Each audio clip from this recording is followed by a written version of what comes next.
안녕하세요. 변방 목사의 아침 묵상 2021년 1월 26일 화요일 아침입니다.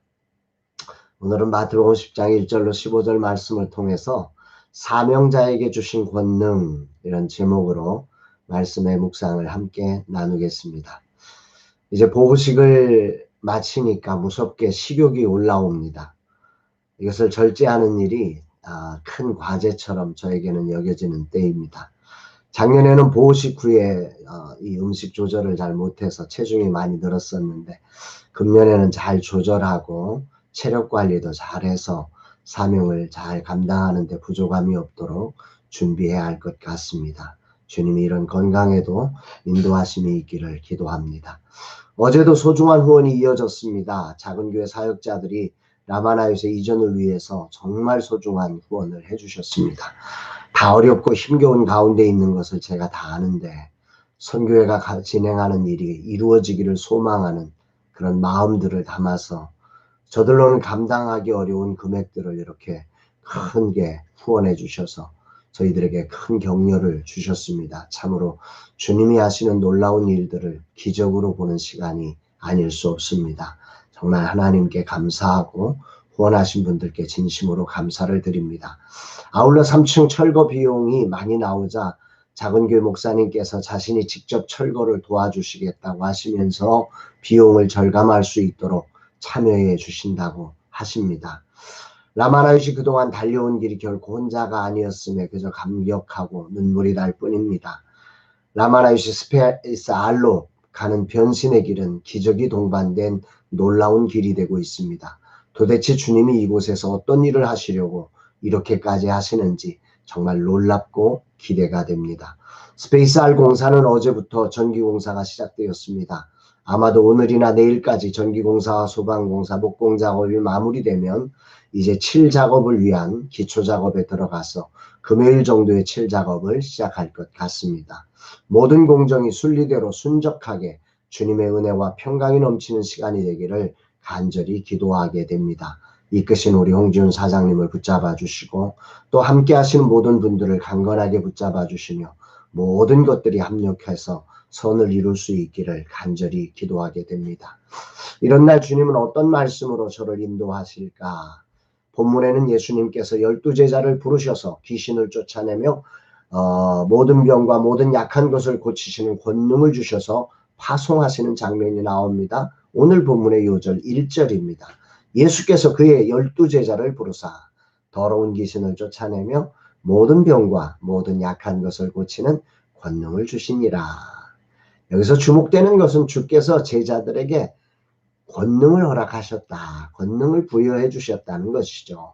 이것은 권세와 능력 또는 권위와 통치권을 의미하는 구원자로서의 능력을 나타내는 것입니다. 나를 부르신 예수님께서는 구원자로서 권능을 행하실 뿐만 아니라 그의 사랑하는 제자들에게 이 권능을 주시는 분이심을 묵상케 하시는 말씀입니다. 예수님은 당신의 제자들을 부르시고 훈련하시는 과정에서도 이미 이런 권능을 주셔서 행하시게 하심이 깊은 묵상의 주제가 됩니다. 귀신을 쫓아내고 모든 병과 약한 것을 고치시는 권능을 그의 제자들에게 주셔서 앞으로 교회를 세우고 이끌어갈 제자들을 훈련시키는 주님의 모습이 오늘 많은 것을 생각하게 하는 것 같습니다. 특히 이들에게 주어진 권능의 특징은 더러운 귀신을 쫓아낼 뿐만 아니라 모든 병과 모든 약한 것을 고치는 권능이었습니다. 이것은 바로 주님의 권능을 그대로 이어받은 능력인 것입니다.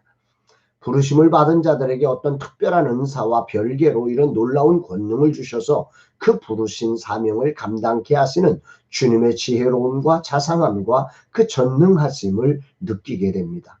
이것이 제게는 오늘 큰 은혜가 되고 감동이 됩니다. 사실 라마나요 선교회는 스페이스 R이란 작은 교회와 더불어 젊은 세대까지 품는 사역은 우리의 능력으로는 아무리 훈련해도 감당할 수 없는 일입니다. 마치 12제자들이 아무리 훈련한다고 해서 이들이 귀신을 쫓아내고 모든 병과 모든 약한 것을 고칠 수 있는가? 이것은 근본적으로 훈련으로 되어지는 것이 아닌 것처럼 우리에게도 그 어떤 훈련을 받는다고 해서 젊은 세대를 일으키는 사역을 우리가 할 능력이 전혀 없습니다. 저는 이걸 압니다. 그래서 이것을 준비하면서도 두렵고 떨릴 때가 종종 찾아옵니다. 그러나 오늘 말씀은 이런 나를 흔들어 깨우며 힘을 주시고 계십니다.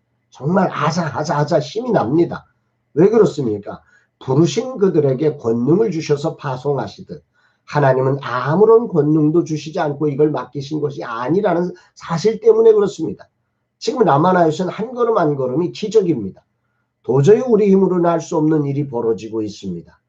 주님이 허락한 사명의 부르심을 받은 우리에게 주님은 권능을 주셔서 이것을 훌륭하게 감당하며 가고 있습니다. 그리고 앞으로도 젊은 세대를 일으킬 권능을 우리에게 주셔서 이 사명을 감당케 하실 것을 믿습니다. 악한 영들에게 사로잡힌 젊은 세대를 일으키는 귀신을 쫓아낼 능력과 모든 약한 것과 절망을 치료할 권능을 주실 것을 믿습니다. 아멘이지요. 아멘입니다. 그러나 훈련생들이기에 예수님께서는 제한성도 두시고 계십니다. 5절 6절이죠. 예수께서 이 12를 내보내시며 명하여 이르시되 이방인의 길로도 가지 말고 사마리아인의 고을에도 들어가지 말고 오히려 이스라엘 집에 잃어버린 양에게로 가라. 잘 아는 대로 예수님은 승천하시면서 너희는 가서 모든 민족으로 제자를 삼으라고 명하셨던 분이십니다. 그러므로 이 명령은 결코 전부로 해석하면 곤란합니다. 이것은 제자들을 첫 훈련의 자리를 생각하신 예수님의 배려하신 사역의 한계인 것입니다. 주님은 무작정 우리를 보내시지 않으십니다. 주님이 보내시는 곳에는 주님의 거룩한 계획과 배려가 있음을 기억해야 하지요. 내 마음에 안 든다고 그 배려를 무시하면 곤란한 것입니다. 라마나의 선교에도 주님이 권능을 주신다고 무엇이든 다 하려고 해서는 곤란합니다.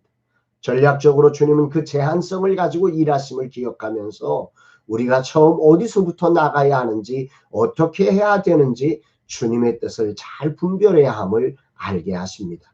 오늘 젊은 세대 사역을 이끄실 목사님과 만납니다. 주여 주님의 뜻을 이루게 하소서, 주님의 일하심을 보게 하소서, 주님이 허락한 배려의 선까지 순종하게 하소서. 모든 병과 모든 약한 것을 고치시는 권능이 있다고 해서 그 하나님이 사명으로 주신 그 자리를 벗어난다고 하면 그건 무익한 것이 되죠. 교만이 되지요. 그 교만은 우리를 패망으로 이끌어가는 것이기에 이 원칙은 매우 중요합니다. 이 제한성, 우리 라마나요스의 제한성, 젊은 세대 사역자들을 키우는, 무조건 많은 일을 하는 게 중요한 게 아니라 이 하나님의 사명의 제한성 안에서 정말 그 모든 권능을 행할 수 있는, 이것이 참으로 겸손이고 이것이 진정한 능력임을 깨닫게 됩니다. 그리고 분명한 원칙을 8절에서 10절에 이 사역을 하는 그 제한성 안에 사역하는 원칙이 있는데 그 원칙을 이렇게 말씀하셨습니다. 거저 받았으니 거저 주라. 너희 전대에 금이나 은이나 동을 가지지 말고 여행을 위하여 신이나 지팡이를 가지지 말라. 이는 일꾼이 자기의 먹을 것 받는 것이 마땅함이라. 주님이 주신 권능이 거저 은혜로 받은 것이니 거저 주라는 것이며, 아울러 이 사역을 위해 금이나 은이나 동, 즉 물질과 신이나 지팡이 등 물건을 많이 준비하지 말고 공급하시는 분이 하나님이심을 믿고 나아가라는 거죠. 아멘입니다. 지금까지 라마나의 선교 이전 공사의 현장이 이것을 잘 증명하고 있습니다. 처음 이 일을 할 때의 감사님과 이사님들은 매우 걱정하셨습니다. 그리고 한 지인은 공사금액의 70%는 가지고 해야 한다고 하셨습니다. 그런데 우리는 공사금액 자체가 없었고 건물 대금의 절반도 가지지 못한 채 시작했습니다. 오직 작은 교회가 되어버린 젊은 세대 사역자들을 일으켜 죽어가는 다음 세대를 일으켜야 한다는 하나님이 허락한 사명만을 붙들었습니다. 많은 분이 기존의 사역들을 버렸다고 오해도 하셨습니다. 그럼에도 불구하고 오직 주님이 허락한 사명을 하나 붙들고 여기까지 왔고, 주님은 기가 막힌 방법과 많은 후원자의 마음을 감동시켜 이 일을 감당하게 하시고 계십니다. 그 사연을 들으면 눈물밖에 나지 않습니다. 보이지 않는 곳에서 하나님은 지금도 앞으로 라마나요시 걸어갈 이 사역에 필요한 모든 것을 공급하시기 위해 때를 따라 돕는 은혜를 베풀고 계시다는 사실을 오늘 말씀을 통해서 분명하게 깨닫게 하십니다. 부르심에는 하나님이 공급하시는 권능이 주어진다는 사실을 주님 오늘 제 가슴에 분명하게 새겨주시며 믿음으로 나아가라고 말씀하시는 것 같습니다. 아멘이죠. 아멘입니다. 주님 순종하겠습니다. 주님이 부르신 그 제한성에 순종하며 그 시키신 일에 온전한 순종으로 나아가겠습니다. 필요한 권능을 주셔서 행하게 하시는 주님을 신뢰하며 기쁨으로 저의 남은 사역의 기간 온전히 주님께 드리오니 주여 이 종을 받으시고 마음껏 사용하여 주소서. 이 몸 이 마음 주께 드립니다. 이런 고백을 하게 됩니다. 사랑하는 여러분, 오늘 여러분의 삶은 어떠십니까? 오늘 여러분의 삶에는 주님의 부르심의 사명의 자리 안에 여러분이 거하고 있나요? 그 사명의 자리 안에 있을 때 주님의 권능의 역사가 존재하는 것입니다. 오늘 사명의 자리를 떠나지 마시고 눈에 보이지 않는다고, 손에 잡히지 않는다고, 귀에 들리지 않는다고 사명의 자리 안에서 불평과 원망을 바라지 마시고 반드시 주님께서 은혜로 이 사명을 감당할 능력 주심을 믿고 오늘도 믿음으로 기뻐하며 사명의 자리를 견고하게 지켜나가는 저와 여러분이 되었으면 참 좋겠습니다. 사랑합니다, 여러분.